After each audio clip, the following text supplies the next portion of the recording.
When it comes to sex, you can read all the books you want. You could take all the digital courses with all these detailed diagrams. But here's the thing. If you never actually have sex, I don't think you can actually be just a brainiac who knows sex, right? And that's why so much of what goes on in the joy revolution can be related to sex, right? We can learn about both equally. We can dive headfirst in the education part of things. But if we don't have a place to get messy, if we don't have a place to make mistakes and to experience something for ourselves, the joy revolution and sex truly are inconsequential. So that's what we're going to talk about today. What's good? My name is Marc Cordon Creative, and I have the privilege of seeing people on a regular basis lock into their joy revolution and change things for the better. It is incredible. Now, if you're not familiar with the joy revolution, I'm just going to explain it really quickly. It's three basic things. Number one is joy, happiness, and flourishing, getting that at an elevated state.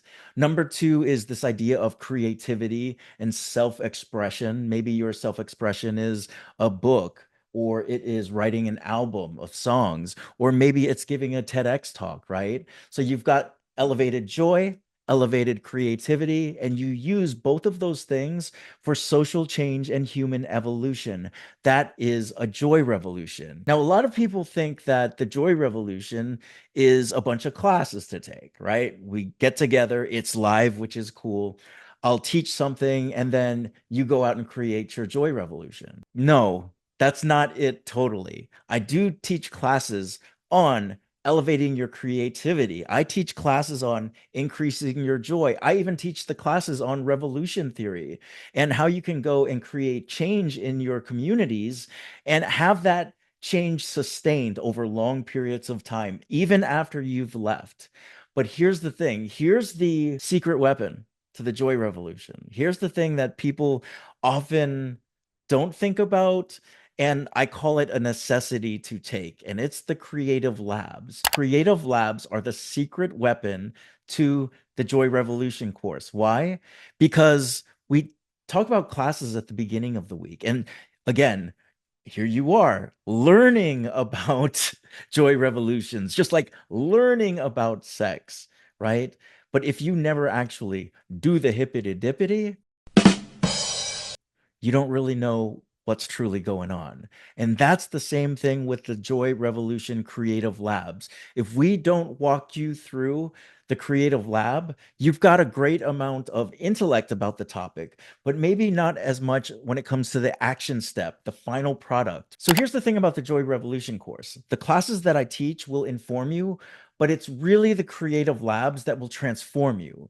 So when it comes to the creative labs, I actually got the inspiration from Susan Kingsbury, who created this methodology called the gateless writing method. I learned about the gateless writing method through some of Suzanne's coaches, namely Becky Carish and Terry Trespicio. Terry Trespicio actually became a coach in the Joy Revolution a few years ago. And what we found when I was teaching and she was running the creative labs was that it was a match made in heaven, right? Earlier on in the week, I would challenge people in the intellectual setting of a joy revolution. But towards the end of the week, when we had creative labs, a lot of people were having breakthroughs with their joy revolutions, the joy revolutions that they wanted to lead, the joy revolutions that would be informed by classes, but would be opened up into actionable steps through the creative lab. Now, when it comes to gateless writing, when it comes to positive psychology, they all say the same things, right? If we start with anything creative and we get feedback from people who want to poo poo on our work, while the creative part is still a little bit like a little baby, right? We're nurturing this new idea. We are nurturing our creative aspects. If we go and have other people give us feedback and say, this sucks, this is crap, what happens? Well, we get stressed out. I think that it's a serotonin release in the brain. And we suddenly treat this new baby that we were so excited about. We suddenly see this baby as something that we kind of want to say, okay, I'm going to stop because that hurt when I was getting feedback from people. They crapped on me, right? So what happens? People come into the creative lab. It's the same group that was there in the classes earlier in the week. We are now in the creative lab. A lot of people will come in knowing what their project is on. We've had multiple people write their TEDx, including getting their TEDx written and accepted and performed on TEDx stages. We've had people creating their businesses. Multiple people created their businesses, people developing their podcasts. So many cool things come from this creative lab. And also, if you're not quite sure exactly what your Joy Revolution will look like, that's fine too. That's what these creative labs are for. And here's the big piece. This is what makes this so magical. There will be no poo-pooing on anyone else's work. That will not go down. We are creating things in our Joy Revolutions, and we should not go and get them critiqued just yet. Now, if you already know your Joy Revolution, or if you already know the way you want to express yourself creatively, go ahead and drop that in the comments below.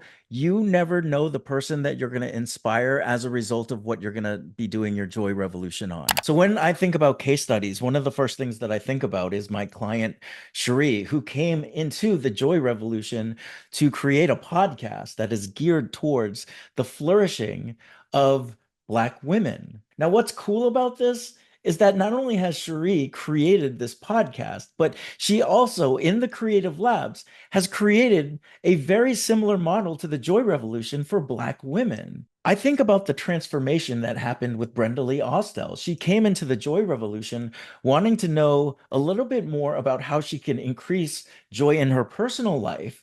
But when she started doing the work in these creative labs, suddenly you see her becoming a writer. You see her, pushing back on society. And what I love about what she's created is she started pushing back on, hey, I'm kind of a Renaissance woman. Why does everybody tell me that I need to niche down? And so her joy revolution is empowering what she calls multi-potentialites, people who have more than one interest in life. Now, here's what I want to do. I want to invite you to enroll in the next round of the Joy Revolution course. Now, what I also want you to do is to understand that the first week is totally free. So you can see what the live classes feel like, you can see what the creative labs look like, and everything to enroll is down in the link in the description below. So until next time, dig deep, and I'll see you in the underground.